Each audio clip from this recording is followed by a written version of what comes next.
गांव में अर्जुन का घर था, जहां वो अपनी पत्नी प्रिया और बेटे आकाश के साथ एक सामान्य सा जीवन बिता रहा था। अर्जुन समोसे का ठेला लगाकर परिवार का पेट पालता था, मगर प्रिया की बीमारी ने घर की खुशियों पर ग्रहण लगा दिया था। जो भी कमाते सब दवाइयों में चला जाता।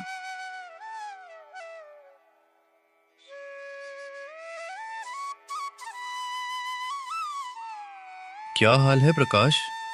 सब ठीक है? कुछ खास नहीं, बस जैसे तैसे घर का गुजारा चल रहा है।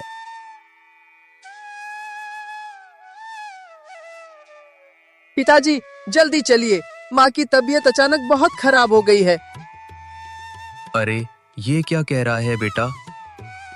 सुबह तो वो बिल्कुल ठीक थी। प्रकाश जरा ठेले का ध्यान रखना, मैं जाकर देखता हूँ प्रिया को क्या हुआ है। ठीक है अर्जुन, तुम जाओ। अर्जुन भागकर घर पहुंचता है। प्रिया चारपाई पर बेजान पड़ी थी। अर्जुन, आकाश का ध्यान रखना।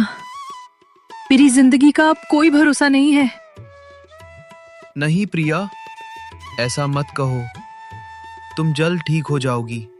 मैं वैद्य को बुलाता हूँ। अर्जुन दौड़ते हुए वैद्य के पास जाता है। अर्जुन, इसकी हालत बहुत नाजुक है।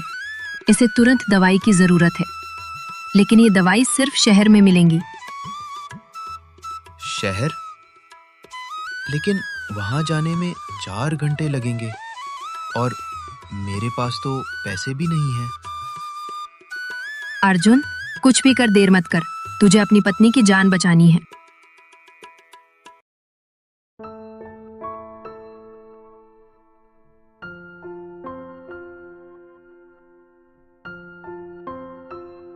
सुनिए, इनकी हालत बहुत गंभीर है, पर हम पूरी कोशिश करेंगे इन्हें बचाने की। आप यहीं बैठ जाइए।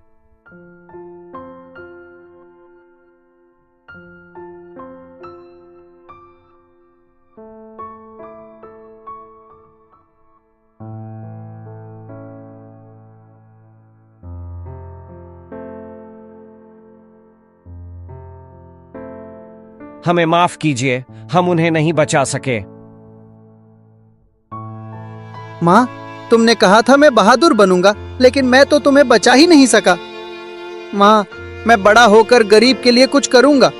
जो लोग अमीर होकर गरीबों को ठुकरा देते हैं, मैं उनके लिए इंसाफ करूंगा। कई साल बीत गए। अर्जुन बूढ़ा और कमजोर हो चुका था।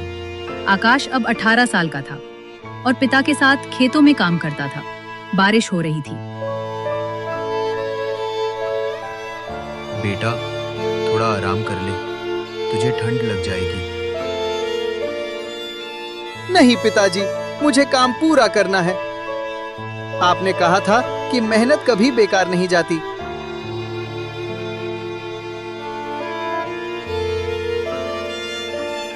गांव का साहूकार सेठ कुंदन लाल अपने गुंडों के साथ खेत पर आता है। ओए अर्जुन, कर्ज की किस्त का क्या हुआ? अभी तक पैसे नहीं दिए? सेठ जी, बस 1 महीने का और समय दे दीजिए। फसल कटने पर सब चुका दूंगा। बस बहुत हो गया तेरा नाटक। अब मैं तेरी जमीन अपने नाम लिखवाऊंगा।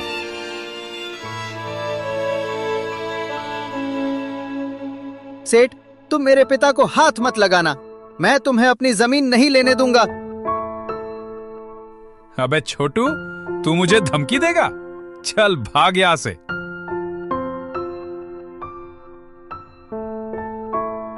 गांव के मुखिया श्री राम सिंह वहां पहुंचते हैं। ये कौन सा तरीका है तुम्हारा कर्ज लेने का? इस प्रकार लोगों को मारकर कर्ज लिया जाता है? मुखिया जी, इसके लिए मैं माफी चाहता हूं, पर आप ही बताइए, 2 साल हो गए इसने आज तक मेरा कर्ज देने का नाम नहीं लिया। मुखिया जी, आप तो जानते हैं कि मैं किन परिस्थितियों से गुजरा हूं। मैंने सेठ कुंदनलाल का कर्ज देने से कभी मना नहीं किया। बस मुझे थोड़ा और समय दे दीजिए, मैं जल्द ही कर्ज चुका दूंगा। ठीक है, मैं तुम्हें 6 महीने का और समय दिलवाता हूँ। 6 महीने के अंदर कुंदन लाल का कर्ज चुका देना। ठीक है मुखिया जी, आपका बहुत बहुत धन्यवाद।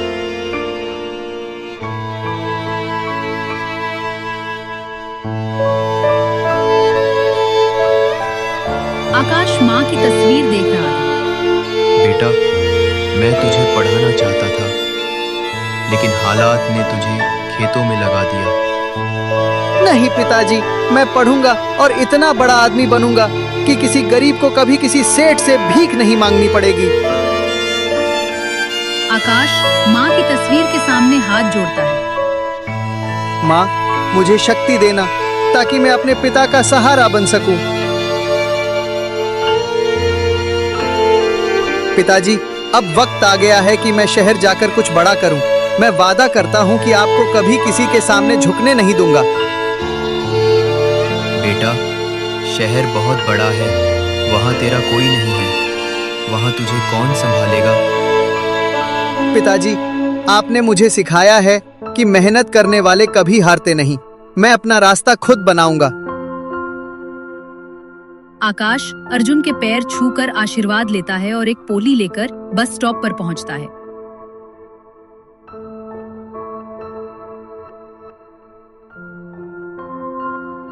कई सालों की मेहनत के बाद आकाश एक बड़ी सरकारी नौकरी की परीक्षा देता है। वह मंदिर में भगवान से प्रार्थना करता है।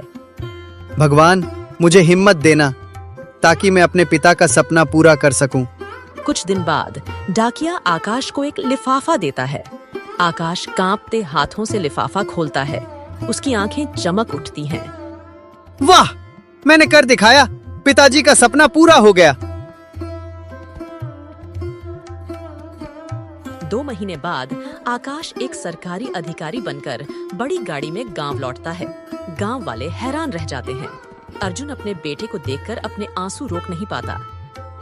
बेटा, तू सच में मेरा आकाश है। तूने अपना वादा पूरा कर दिया। आकाश बाबू, मुझे माफ कर दो। मैंने तुम्हारे साथ बहुत बुरा किया। माफ करना तो इंसानियत का धर्म है, लेकिन गरीबों का अपमान मत करना, क्योंकि किस्मत कभी भी पलट सकती है। आकाश गांव के लिए काम करना शुरू करता है। वह अस्पताल, स्कूल और पानी की व्यवस्था करवाता है। वह गांव वालों की समस्याएं सुनता है। शाम में आकाश मंदिर में भगवान के सामने हाथ जोड़कर खड़ा होता है। हे भगवान, आपने मुझे शक्ति दी, मेरे पिता का सपना पूरा करवाया। मैं सदा आपकी कृपा